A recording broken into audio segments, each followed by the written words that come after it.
next question is from Sarah. My name is Sarah. I'm currently residing in Oxford, England.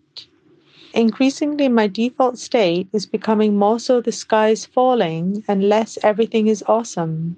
With inflation, volatile markets, looming recession, resource scarcity, and climate change, it's all overwhelming and freaking me out. Can you guys give practical, methodical steps that will help me get through the inevitable zombie apocalypse? Is there real hope for regular folks? What should we invest in? How should we prepare? What should we consider when making decisions with regards to the future? Now, Sarah, the sky isn't falling. You're falling.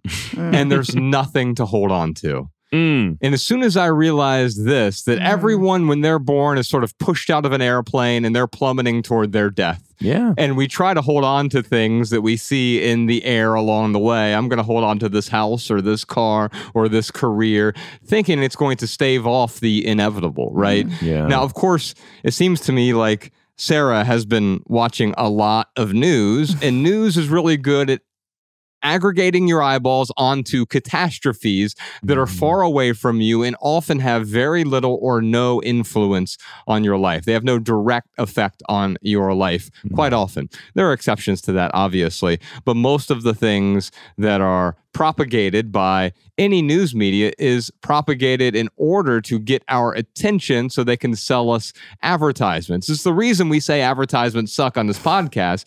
All of the cancel culture and political climate and the dysfunction is really a byproduct, either directly or indirectly, of advertising culture. Yeah. Because censorship is not the corporations really censoring us. It's the corporations who are advertising on these platforms that are censoring us.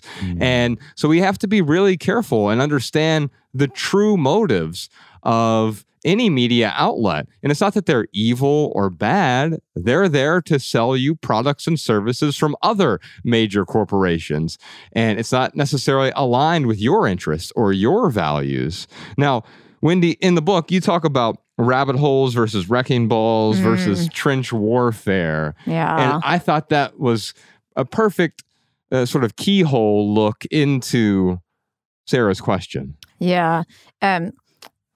Indeed. Rabbit holes, wrecking balls, trench warfare are all of the patterns of negative, vicious cycles that happen when we either or. And Sarah, first of all, I want to empathize. It feels like the world is a little chaotic and you're not alone. And we have to take action to be able to navigate those spaces on our own. What struck me as Sarah was asking this question was this tension between the magnitude of our problems and what feels like the potential for us to actually navigate those problems. And this false trade-off between big changes and small actions. It's a real false trade-off. I hear this all the time when we talk about change, big change movements, possibilities, which is that how can we need massive systemic change, or do we need individual hearts and minds and actions to change things? Well, both.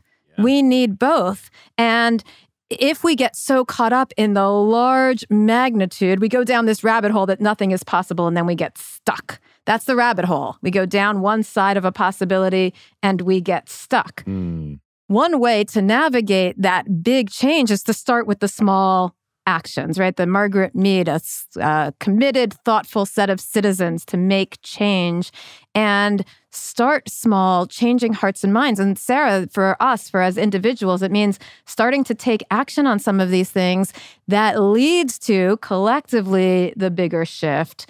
But if we just stand there and do nothing, we get nowhere. Yeah. No, I love that. I like what you talked about, how we're all falling to our deaths slowly. But like when I look at it that way, it's a relief in the sense that no matter what's happening around me, it's like it helps me appreciate, like, well, here I am in this moment. Yeah. And how lucky am I to like have this experience? Like, I don't look at the universe revolving around me. I mean, maybe I do in some aspects. I think we're all a little solipsistic to a certain degree, but different podcast. We can talk about that. But instead of me looking at it like, oh, the universe revolves around me, it's more about like, oh, like this is the universe's existence. And I am so lucky to have this little place in it. And so from that perspective, yeah, I don't have these grandiose plans to change the world. I'm open to doing that. Like I'd love to change the world, but like that's not my expectation.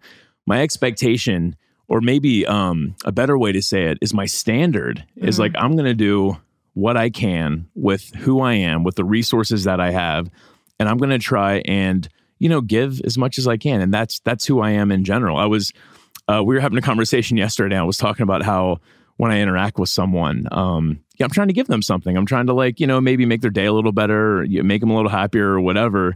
And what did you say to me, Josh? You said, was it Kapil Gupta? You were like, oh, well, you know, you're like, this is what I love about Kapil Gupta. He's not trying to give you anything. He's just trying to exist.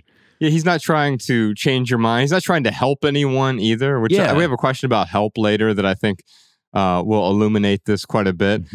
I've realized that one of the most dangerous people in the world is the helper. Yeah, a helper, I wrote an essay about this a couple of years ago, but a helper will take a fish out of the ocean to keep it from drowning, or to take an eagle out of the sky to prevent it. I'm just helping you so you don't fall, right? And there's a difference between help and support.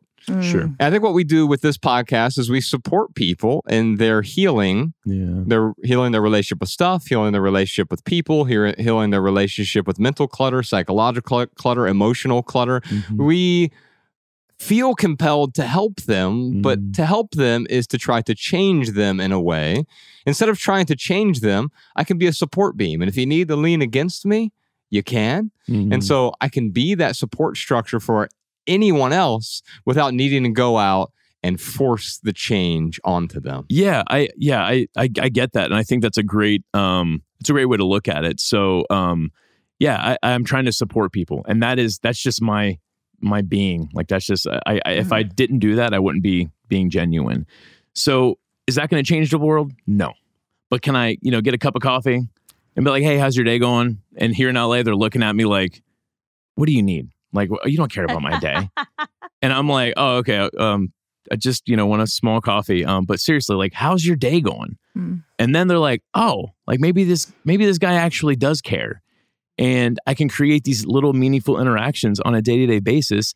Yeah, it's not going to like change the world. It may not even send out a ripple. Yeah. But I mean, if everyone could at least take that radical ownership of their day-to-day actions, like that is really where those big changes are going to take effect. It's unfortunate that like, it's in America and I'm sure it's in other countries too, but we have this like delusion that if we vote for the right person, not just president, but let's just say on a local level, we have this delusion that all of a sudden our lives are going to be radically different.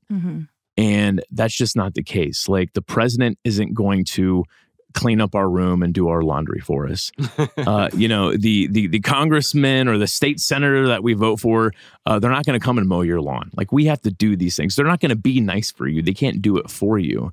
And I think taking that radical ownership, that's the only thing that we can take responsibility for. All the other problems that she's mentioning, those are going to be there whether or not we take that radical ownership.